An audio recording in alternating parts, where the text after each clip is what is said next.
રાંડિયા પછીનું ડાપણ. ભાજપ અને આરએસએસના આકા એવા મોહન ભાગવત સાથે અત્યારે એવી જ પરિસ્થિતિ સર્જાઈ રહી છે. મોહન ભાગવતે હાલમાં જેનઝી સાથે સંવાદ કર્યો, જ્યાં તેમણે અલગ અલગ સવાલોના જવાબ આપ્યા. આંદોલન પણ સંવાદનો એક ભાગ છે જેવી વાત કરી. તો તેમણે જેનઝીને એટલે કે અત્યારની જનરેશનને સૌથી વધુ ઈમાનદાર જનરેશન ગણાવી છે. ત્યારે અહીંયા સવાલ એ છે કે જો જેનઝી સૌથી વધુ ઈમાનદાર જનરેશન છે તો પછી શું મોહન ભાગવતે પીએમ મોદી, અમિત શાહ, રાજનાથસિંહ, ગુજરાતની વાત કરીએ તો ભૂપેન્દ્ર પટેલ કે હર્ષ સંઘવીયા તમામને બેઈમાન ગણાવ્યા આડકતરી રીતે?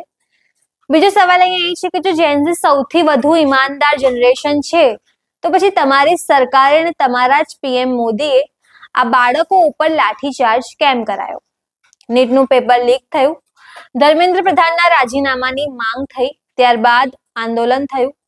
આંદોલન મહિના સુધી ચાલ્યું, બાળકો ઉપર લાઠીચાર્જ થયો, લાઠીમાં ખિલ્લીઓ લગાડીને બાળકોને માર મરાયો, પેલેટ ગન પણ ચલાવાઈ.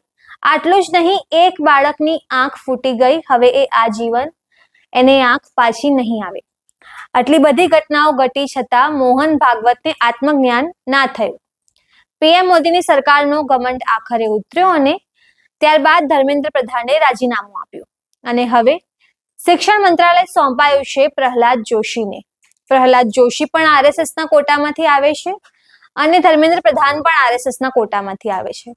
તો સવાલ અહીંયા એ છે કે શું મોહન ભાગવતે આ નેતાઓને સમજાવવાના પ્રયાસ નહીં કર્યા હોય? જ્યારે જેનઝીમાં ભાજપ પ્રત્યે, આરએસએસ પ્રત્યે આક્રોશ જોવા મળી રહ્યો છે. હિન્દુ મુસ્લિમની રાજનીતિ જે આટલા વર્ષોથી ભાજપ અને આરએસએસ ચલાવી રહ્યો છે તેની જેનઝીએ પોલ ખોલી નાખી છે. એટલે પીએમ મોદીએ પણ હવે રીલ્સ બનાવવી પડે છે અને હેલો ફ્રેન્ડ્સ કહેવું પડે છે. આજે પણ પીએમ મોદીએ રીલ બનાવી છે અને લોકોને ગેટ રેડી વિથ મી કરવાની વાતો કરી છે. એટલે જ્યારે આરએસએસને ખબર પડી ગઈ કે હવે જેનઝીને આકર્ષવો પડશે નહીં તો ટૂંક જ સમયમાં દેશમાંથી ભાજપની સરકાર જઈ શકે છે, એટલે અચાનકથી જ મોહન ભાગવતને ડાપણ આવે છે અને તે સંવાદ સાધવાનું શરૂ કરે છે. તેમણે આંદોલનને યોગ્ય ઠેરવ્યું છે. બીજી બાજુ ભાજપના જ એવા ઘણા બધા નેતાઓ છે જે જેનઝીને સંસ્કાર વગરના કહે છે. કંગના રનાવતે તો ત્યાં સુધી કહી દીધું છે કે જેનઝી જે ફિમેલ છે એટલે કે જેનઝી મહિલાઓ છે, આ મહિલાઓ અભદ્ર છે, અગલી છે, આમનામાં સંસ્કાર નથી, આ લોકો ડ્રગ્સ એડિક્ટ છે. તો સવાલ અહીંયા એ થાય છે કે મોહન ભાગવત એમની સામે પ્રશ્નો કેમ નથી કરતા? બીજું, ગુજરાતના જ એક દિગ્ગજ નેતા છે ભૂપેન્દ્રસિંહ ચુડાસમા. ભૂપેન્દ્રસિંહ ચુડાસમાએ કહ્યું છે કે જેનઝી અસંસ્કારિક છે. જ્યારે તમે તમારા બાળકોને સંસ્કાર ના આપો અને એનું પરિણામ શું આવે એ આ જેનઝીએ બતાવ્યું છે. એટલે તમારા નેતાઓ, ભાજપના પ્રધાનમંત્રી, તમામ લોકો અભદ્ર શબ્દો વાપરે, અભદ્ર ભાષાનો ઉપયોગ કરે, હિન્દુ મુસ્લિમની રાજનીતિ કરે, ત્યારે મોહન ભાગવતને કંઈ યાદ નથી આવતું. પણ જો જેનઝીમાં બે ચાર લોકો પીએમને ગાળો આપે ત્યારે મોહન ભાગવત તેમને અસંસ્કારિક ગણાવી દે છે, ભાજપના નેતાઓ તેમને અસંસ્કારિક ગણાવી દે છે. બીજો સવાલ અહીંયા એ થાય છે કે નેતાઓ અભદ્ર ભાષા વાપરી શકે છે પણ સ્ટુડન્ટ અભદ્ર ભાષા નહીં વાપરી શકે. આ આખા આંદોલનનો ઉદ્દેશ્ય એક જ હતો કે લોકો એટલે કે નેતાઓ, મંત્રીઓ પોતાની જવાબદારી સ્વીકારતા થાય. માટે જ ધર્મેન્દ્ર પ્રધાનનું રાજીનામું જરૂરી હતું.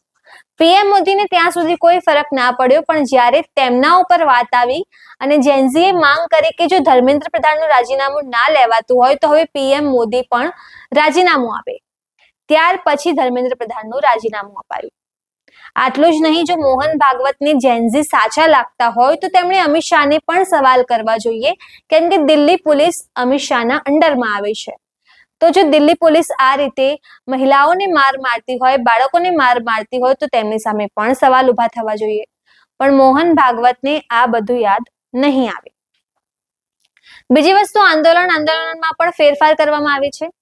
અલગ અલગ પ્રકારનું વલણ દર્શાવવામાં આવી રહ્યું છે.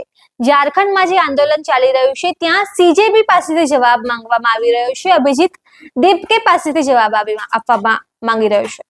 તો સવાલ અહીંયા એ છે કે શું અભિજીત દીપકેની સરકાર છે, શું સીજેપીની સરકાર છે દેશમાં કે રાજ્યમાં? તો જવાબ છે ના. પણ આ બધું ભાજપના ભક્તોને નહીં સમજાય. એમને તો વારા પછી વારો જોઈએ છે કે જો અમારો વારો આવ્યો ને તો આમને પણ સવાલ કરો, તમે અહીંયા ગયા તો અહીં કેમ ના ગયા? અમે અમારા માલિકને, અમારા આકાને નહીં પૂછીએ, અમે પીએમ મોદીને નહીં પૂછીએ કે પેપર લીક કેમ થયું, પણ અમે સીજેપીને પૂછીશું કે તમે દિલ્હી ગયા હતા તો તમે ઝારખંડ કેમ ના ગયા. એટલે આખી ઘટનામાં મોહન ભાગવત સાથે એવી જ ઘટના ઘટી રહી છે. હિન્દીમાં એક કહેવત છે કે અબ પછતાએ ક્યા ફાયદા જબ ચિડિયા ચુગ ગઈ ખેત.